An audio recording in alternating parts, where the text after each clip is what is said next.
కార్తీక దీపం 2 ఈ రోజుటి అంటే ఈరోజు నేను చెప్పాను గదా! ప్రతి ఆదివారం శనివారం ఎక్కడైతే ఆగిద్దో అంటే ఎపిసోడు, ఆ ఎపిసోడ్ దగ్గర నుంచి ఆ ఎపిసోడ్‌లో అక్కడ ఎందుకు ఆగింది? ఆ తర్వాత ఏం జరగొచ్చు? అక్కడ వాళ్ళు ఆ మాటలు మాట్లాడడానికి కారణాలేంది? ఆ విషయాల మీద అయితే మాట్లాడుకుందాం.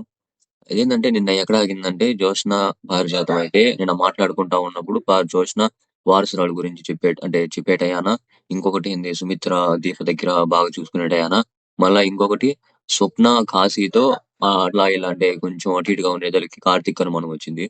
అలా 3 సిట్యుయేషన్‌ల గురించి అయితే ఇక్కడ అయితే మాట్లాడుకుందాం.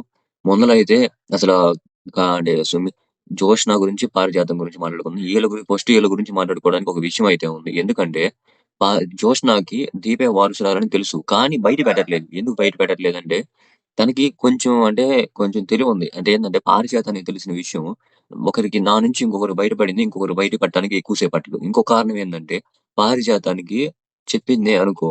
ఆ పారిజాతం గూడా అంటే అలుసు తీసుకొని ఎప్పుడైనా గొడవైన సందర్భంలో రేపే వారసురాలు అని చెప్పేయటానికి కూడా విషయం అంటే ఆ ఛాన్స్ ఉంది గదా! నేను ఆ ఛాన్స్ ఎందుకివ్వాలి అని జ్యోత్స్న అయితే పారిజాతానికైతే చెప్పట్లేదు. ఇంకొకటేందంటే కొడుకు గూడా అంటే ఒకవేళ ఆ దీప పారిజాతంతో బాగుండి అంటే జ్యోత్స్నని దూరం జేసి వాళ్ళిద్దరు కలిసి నన్ను వారసురాలు నుంచి ఎక్కడ బయటపెడతారు అనేది గూడా ఆ విషయం మీద కూడా చెప్పట్లేదు. ఇంకొకటి అంటే వాళ్ళ నాన్నకి తెలుసు. మా నాన్న అంటే నన్ను పుట్టించుకున్న మన సొంత నాన్నే నన్ను వారసురాలు నుంచి తీసేయాలనుకుంటున్నాడు. అలాంటప్పుడు అంటే నా నాకు నానమ్మ అయిన నానమ్మ ఈ అంటే వారసురాలు నుంచి పక్కకి నన్నెందుకు తీసేయదు? సొంత నాన్నే తీసేస్తున్నాడు గదా! అలాంటప్పుడు ఈమెందుకు తీసేయదు? అనే విషయం మీద కూడా ఉంది. ఈ విషయం మీదే అంటే ఈ వారసురాలు మీద టాపిక్ తోనే ఎప్పుడైతే ఆ వారసురాలిని తొలగించడం అంటే ఎప్పుడైతే చంపేసిందో ఆ తర్వాత వాళ్ళందరికీ చెప్పేయాలని అయితే ఉంది. దీని వల్లే అంటే దీప మీద అంత కోపమైతే జ్యోత్స్నకైతే. ఆ కోపం ఏందంటే అక్కడ అంటే పారిజాతానికి చెప్పింది గదా! అంటే పూర్ణాహుతి హోమంలో నేను ఎవరేసినా ఒప్పుకునేదాన్ని. కానీ ఆ దీప ఏయటం వల్ల నేను ఒప్పుకోలేకపోతున్నాను ఆ విషయం చెప్పింది గదా! ఆ విషయం ఎందుకంటే ఆ ఇంటి వారసురాలు దీప గాబట్టి తను ఏయటం ఓర్చుకోలేకపోతుంది. అందుకే ఆ దీపని ఛాన్స్ దొరికినప్పుడల్లా అంటే ముప్పు తిప్పలు పెడుతుంది. కానీ దీప మాత్రం ఎక్కువ జాలి కలదు గాబట్టి వదిలేయడానికి చాలా అంటే చాలా ట్రై చేస్తుంది. ఇంకొకటేంటంటే దీపకి అడ్డంకి ఇప్పుడు సుమిత్ర, దశరథు జ్యోత్స్నే వాళ్ళ కూతురు అనుకుంటున్నారు కాబట్టి ఒకవేళ జ్యోత్స్న దీపని తిడుతున్నా గాని అది దీప తప్పే అనిపిస్తుంది వాళ్ళకి. కాబట్టి దీప జ్యోత్స్నని ఏం అనలేకపోతుంది. ఇదే జ్యోత్స్న ఛాన్స్‌గా తీసుకొని నేను వాళ్ళ కూతురుగా అనుకుంటున్నప్పుడే వాళ్ళు ఈ దీపని గనక దూరం చేసి వాళ్ళ దృష్టిలో చెడ్డదాన్ని చేసిన తర్వాత దీపని ఎలాగైనా పక్కకు తొలగించి ఎవరికీ తెలియకుండా లేపేద్దాం నేనైతే జ్యోత్స్న అయితే అనుకుంటుంది. కాబట్టి జ్యోత్స్న అంత పర్టిక్యులర్‌గా అయితే ఉంది. అక్కడ హోమం దగ్గర దోసేయటానికి కారణం అంటే ఆ దోసేయడం చేసింది తప్పు. అంటే జ్యోత్స్నకి మైనస్ ఏందంటే తన కోపం. తన కోపం వల్లే తనైతే అందరికైతే దూరం అవుతుంది. కానీ కొంచెం మైండ్‌తో ఆలోచించి సైలెంట్‌గా ఉండి కొడితే మాత్రం దెబ్బకి దిమ్మ తిరిగిపోయిద్ది. కానీ ఆ క్యారెక్టర్ అలాంటిది కాదు. కానీ కొంచెం అంటే కోపం ఎక్కువ. కాబట్టి అక్కడ దోసేసిన విషయం అంటే అక్కడ గనక మంచిగా అంటే గట్టిగా మాట్లాడిన తర్వాత బాగుంటే ఏం కాదు. కానీ ఆ దోసేయటం వల్ల ఏమైంది అందరి దృష్టిలో ఇప్పుడు జ్యోత్స్న తప్పుడుదయ్యి అంటే జ్యోత్స్న అంటే పక్కగా ఉన్నట్టే అందరికి దూరంగా అయిపోయినట్టు అయిపోయింది. అందుకే పారిజాతం జ్యోత్స్నకి చెప్పింది. "నువ్వు అలా చేసుండకూడదు. అలా చేయడం వల్ల ఏమైందంటే ఆ దీప నువ్వు తక్కువగా దోసినా గాని పడిపోయింది కాబట్టి అందరి విషయం ఇప్పుడు దూరం అయ్యావు. అలా చేయడం తప్పనైతే అన్నారు." అప్పుడు సుమిత్ర అందుకే అంటే దీపకి అంటే జ్యోత్స్న లోపలికొచ్చినప్పుడు కూడా నువ్వు బయటికెళ్ళిపోమనింది. ఆ విషయం దగ్గరైతే అంటే జ్యోత్స్న ఎప్పుడు కూడా అలాంటి విషయాలు చేయాలనుకున్నప్పుడు వాళ్ళందరికీ జ్యోత్స్న అయితే దూరం అవుతుంది కాబట్టి ఇదంతా చేయలేకపోతుంది. అందుకే జ్యోత్స్నకి పారిజాతం చెప్పేదేంటంటే, కొంచెం కోపం తగ్గించుకో. దానివల్ల నీకు చాలా అంటే చాలా అంటే ప్రాబ్లమ్స్ అయితే వస్తున్నాయి కాబట్టి దూరంగా ఉండు అనైతే జ్యోత్స్నకైతే చెప్తుంది. ఇంకొకటేంటంటే ఇదిలా ఉండగా, ఇప్పుడు కార్తీకు ఈ ఆలోచనలో కాకుండా ఇంకొక ఆలోచనలో పడ్డాడు. ఏందంటే, ఇప్పుడు స్వప్నకి, కాశీకి గొడవ. ఈ గొడవ ఏందంటే, స్వప్నకి అబద్ధం చెప్పినందుకు నచ్చదు. అంటే ఏం అబద్ధం అంటే, శ్రీధరు శ్రీధర్‌కి రెండో పెళ్లయింది అని వాళ్ళ అమ్మకి తనకి తెలియకుండా చేశాడని వాళ్ళ నాన్న మీద స్వప్నకైతే చాలా అంటే చాలా కోపం. కాబట్టి అంటే వాళ్ళ నాన్నతో ఒక 2, 3 సంవత్సరాలు కూడా మాట్లాడకుండా కూడా ఉంది. ఇదంతా తెలుసుకొనే అంటే కాశీ కాళ్ళ మీద పడకపోయినా గాని శ్రీధర్ అయితే స్వప్నకైతే చెప్పేవాడు కాదు. కానీ చెప్పలేదు కాబట్టే స్వప్నకి వాళ్ళ నాన్న మీద కూడా కోపం. ఒకవేళ చెప్పుంటే గనక ఆ క్షణమే ఒక్కసారిగా కాశీని దూరం పెట్టేది.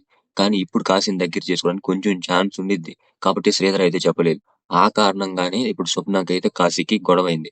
ఆ విషయం కార్తీక్‌కి తెలీదు.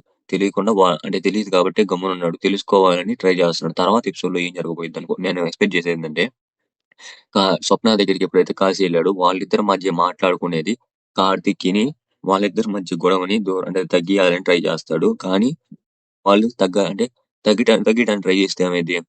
కాశీకి జాబ్ చూడాలి. కానీ కాశీ ఒకరు చూస్తే ఒకరు చూస్తే జాబ్ చేయడు. కాబట్టి స్వప్నకైతే అది నచ్చదు. కాబట్టి ఇంకా గొడవ పెరగటానికే ఛాన్స్ ఉండిద్దని నేననుకుంటున్నాను. ఇంకొకటేందంటే సుమిత్రకి, దీపకి తల్లి, కూతురు బంధం కాబట్టి వాళ్ళిద్దరు దగ్గరగా ఉన్నారు. ఈ విషయం అంటే అంటే జ్యోత్స్నకి, పారిజాతానికి నచ్చట్లేదు. కాబట్టి అంటే ఇప్పుడు సుమిత్ర దీపం మీద కొంచెం ఇష్టంగా ఉంది కాబట్టి వాళ్ళిద్దరిని దూరం చేసుకోవడానికి కూడా కొంచెం చాలా అంటే చాలా ఛాన్స్ ఉండిద్ది. అలాగే పారిజాతం, జ్యోత్స్న గూడా ఇప్పుడు వాళ్ళకి ఇంకా జ్యోత్స్నకి ఏమవుతుందంటే దీపకి ఎక్కువ సపోర్ట్ చేస్తున్నట్టు దశరథ, సుమిత్ర ఎక్కువ సపోర్ట్ చేస్తున్నట్టుంది కాబట్టి వాళ్ళిద్దరి మీద కూడా ఇప్పుడైతే జ్యోత్స్నకైతే కోపంగా ఉంటుంది. ఇంకోటేందంటే హోమానికి నష్టం కలిగిచ్చుంటే మాత్రం మొత్తం కుటుంబానికే నష్టమయ్యేది. కానీ జ్యోత్స్నకి ఏముందంటే వాళ్ళ కూతురుగా ఉండటం వాళ్ళ కూతురుగా ఉండటం ఇష్టం లేదు. జ్యోత్స్నకి ఏం కావాలంటే ఆస్తి కావాలి. కాబట్టి వాళ్ళ కుటుంబానికి ఏమైనా పర్లేదు. ఆ హోమంలో పూర్ణాహుతి పడకుండా కింద పడేసినా ఆస్తి కావాలి అనైతే ట్రై చేస్తుంది. ఈ విషయం పారిజాతానికైతే నచ్చట్లేదు. ఎందుకంటే పారిజాతానికి కొంచెం వాళ్ళంటే ఇష్టం కాబట్టి పారిజాతం అయితే ఇదంతా ఓర్చుకోలేకపోతుంది. కాబట్టే పారిజాతం అయితే జ్యోత్స్నకైతే కొంచెం నచ్చజెప్తుంది. వాళ్ళందరిని వదిలేస్తే ఎలా? వాళ్ళు కూడా నీ కుటుంబం. వాళ్ళని కూడా దగ్గరికి తీసుకో అనైతే పారిజాతం అయితే చెప్తుంది. అలాగే వాళ్ళందరిని దగ్గరికి తీసుకోవాలి. ఎందుకంటే వాళ్ళు పారిజాతానికి కొంచెం అంటే కొంచెం మనస్తత్వం అంటే కొంచెం జాలి గుణం ఉంది. కానీ జ్యోత్స్నకేంది అసలు ఏమీ లేదు. ఆస్తి కావాలి. ఎప్పుడైతే తన కూతురు ఆ ఇంటి కూతురు నేను కాదు అని తెలిసిందో జ్యోత్స్నకి అసలు వాళ్ళ మీద ఏమీ లేకుండా ఆస్తి గావాలి అనైతే ఉంది. ఎప్పుడైతే సుమిత్ర పోయినసారి జ్యోత్స్నతో ఏదోలాగా మాట్లాడినప్పుడు అంటే పారిజాతం జ్యోత్స్న దగ్గరికొచ్చి అప్పుడు నువ్వు కొంచెం వారసురాలవుతావు నమ్మకం కూడా ఉంది. అది కూడా పోయింది. ఒకవేళ ఆ విషయం తెలిసుంటే నన్ను జైలేస్తారు. కానీ కూతురు అని నిన్ను మాత్రం దాచుకు అప్పగిస్తారు. అప్పుడు నువ్వు సర్టిఫికేట్స్ పట్టుకొని తిరగాలి ఆటోలలో అన్ని ఎతుక్కుంటా అని విషయం ఎప్పుడైతే జ్యోత్స్నకైతే చెప్పిందో జ్యోత్స్న అప్పటి నుంచి అయితే పూర్తిగా అయితే మారిపోయింది. ఏదైనా జరగని ఈ కుటుంబానికి ఏమైనా జరగని ఎలాగైనా ఉండని కానీ ఆస్తి మాత్రం నాకు కావాలి. ఆస్తి లేకుండా నేను ఉండలేను అనే పరిస్థితికైతే వచ్చేసింది. ఒకవేళ పెళ్లి చేసుకోమనైతే అందరూ అంటున్నారు. కానీ పెళ్లి చేసుకున్న తర్వాత ఈ వారసురాలు నేను కాదన్నప్పుడు అప్పుడైనా నాకు ఇబ్బంది రాదా? అనే ఎక్స్‌పెక్టేషన్స్‌లో ఇంకొకటేందంటే జ్యోత్స్నకి ఒకరి కింద ఉండటం ఇష్టం ఉండదు. తనే ఒక రేంజ్‌లో ఉండాలి. వాళ్ళే నా కింద ఉండాలి అనుకునే పద్ధతి జ్యోత్స్నది. కాబట్టే జ్యోత్స్న అయితే ఒప్పుకోదు. కాబట్టి తర్వాత ఎపిసోడ్‌లో ఎక్కువ జరగటానికి ఏం ఛాన్స్ ఉందంటే సుమిత్ర, దీప దగ్గరవ్వటం వాళ్ళకిష్టం లేక దీపని ఇంకా ఏదో ఒకటి చేయడం. లేకపోతే దీపని దూరం చేయడానికైతే ట్రై చేస్తుంటారు. ఇంకొకటేందంటే స్వప్నకి, కాశీకి గొడవ ఎక్కువ అవ్వడానికే ఛాన్స్ ఉంది. కానీ తక్కువ అవ్వడానికి ఛాన్స్ ఉండదు. ఎందుకంటే కాశీ, కార్తీక్ ఎవరైనా ఇప్పించిన జాబ్ చేయడు. కాబట్టి ఒకవేళ చేస్తా అని ఒప్పుకున్నా గానీ స్వప్నకి కోపం తగ్గే ఛాన్స్ ఉండదు. కాబట్టి ఈళ్ళ మధ్య కూడా గొడవ ఎక్కువ అవ్వడానికి ఛాన్స్ ఉండిద్ది.